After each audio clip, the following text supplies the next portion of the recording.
সূরা আল জুমআ। أعوذ بالله من الشيطان الرجيم بسم الله الرحمن الرحيم يسبح لله ما في السماوات وما في الأرض الملك القدوس العزيز الحكيم আসমান সমূহ ও জমিনে যা কিছু আছে তা সবই আল্লাহ তাআলার মাহাত্ম্য ঘোষণা করছে। তিনি রাজাধিরাজ, তিনি পূত পবিত্র, তিনি মহাপরাক্রমশালী, তিনি প্রবল প্রজ্ঞাময়। هو الذي بعث في الأميين رسولا منهم يتلو عليهم آياته ويزكيهم ويعلمهم الكتاب والحكمة وإن كانوا من قبل لفي ضلال مبين তিনি সেই মহান সত্তা যিনি একটি সাধারণ জনগোষ্ঠীর নিরক্ষর লোকদের মাঝে থেকে তাদেরই একজনকে রসূল করে পাঠিয়েছেন, যে তাদের আল্লাহর আয়াতসমূহ পড়ে শোনাবে, তাদের জীবনকে পবিত্র করবে, তাদের আমার গ্রন্থের কথা ও সেই অনুযায়ী দুনিয়া চলার কৌশল শিক্ষা দেবে। অথচ এই লোকগুলোই রসূল আসার আগে পর্যন্ত এক সুস্পষ্ট গুমরাহিতে নিমজ্জিত ছিল। وآخرين منهم لما يلحقوا بهم وهو العزيز الحكيم তাদের মধ্যেকার সেসব ব্যক্তিও গুমরাহিতে নিমজ্জিত যারা এখনো এদের সাথে মিলিত হয়নি, আর তিনি মহাপরাক্রমশালী ও পরম কুশলী। ذلك فضل الله يؤتيه من يشاء والله ذو الفضل العظيم রসূল পাঠানো এটা আল্লাহ তাআলার এক বিরাট অনুগ্রহ, যাকে ইচ্ছা তাকে তিনি এটা দান করেন।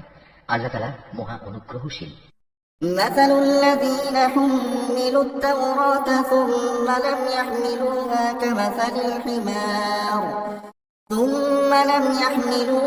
كمثل الحمار يحمل أسفارا بئس مثل القوم الذين كذبوا بآيات الله والله لا يهدي القوم الظالمين যাদের আল্লাহর কিতাব তাওরাত বহন করার দায়িত্ব দেওয়া হয়েছিল কিন্তু তারা এটা বহন করেনি, তাদের উদাহরণ হচ্ছে সেই গাধার মতো যে কিতাবের বোঝাই শুধু বহন করলো, এর কিছুই বুঝতে পারল না।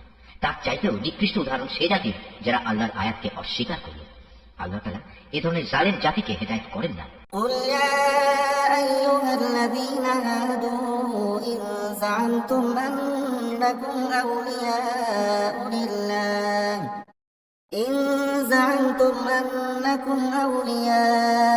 لله من دون الناس فتمنوا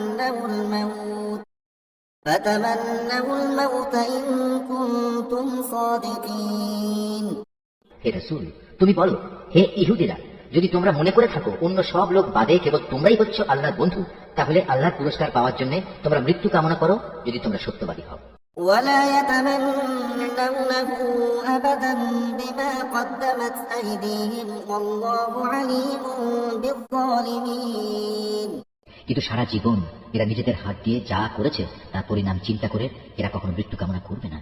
আল্লাহ তাআলা এই জালেমদের কার্যকলাপ সম্পর্কে সম্যক অবগত। قل إن الموت الذي تفرون منه فإنه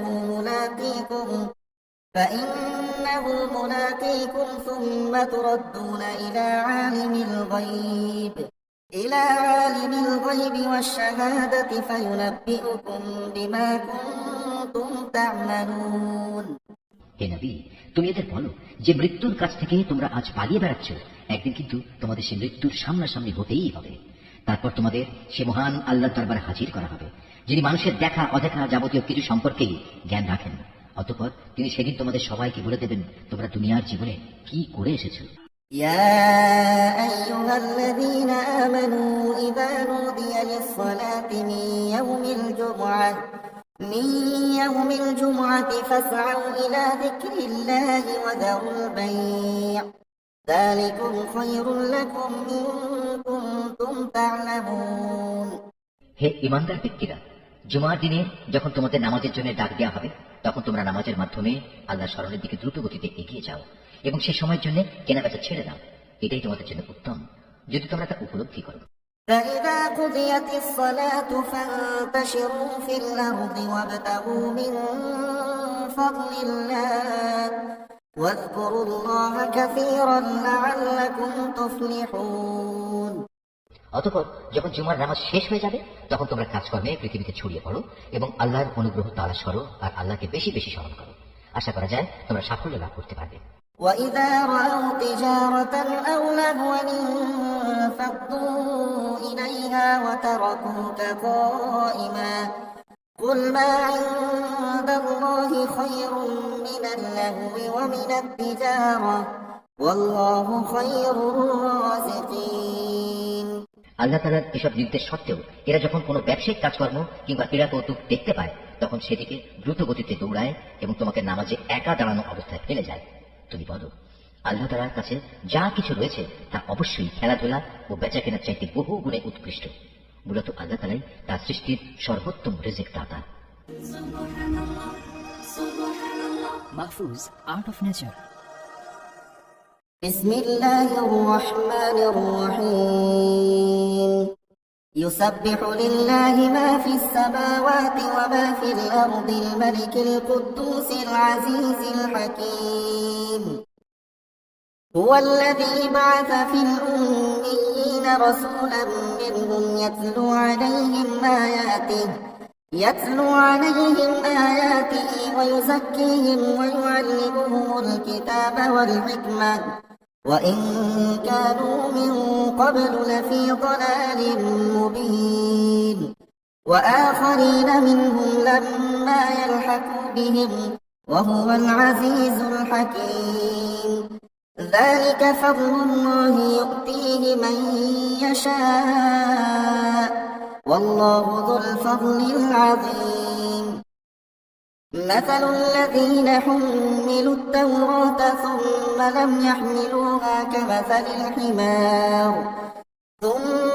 يحملوها كمثل الحمار يحمل أسفارا بئس مثل القوم الذين كذبوا بآيات الله والله لا يهدي القوم الظالمين قل يا أيها الذين هادوا إن زعمتم أنكم أولياء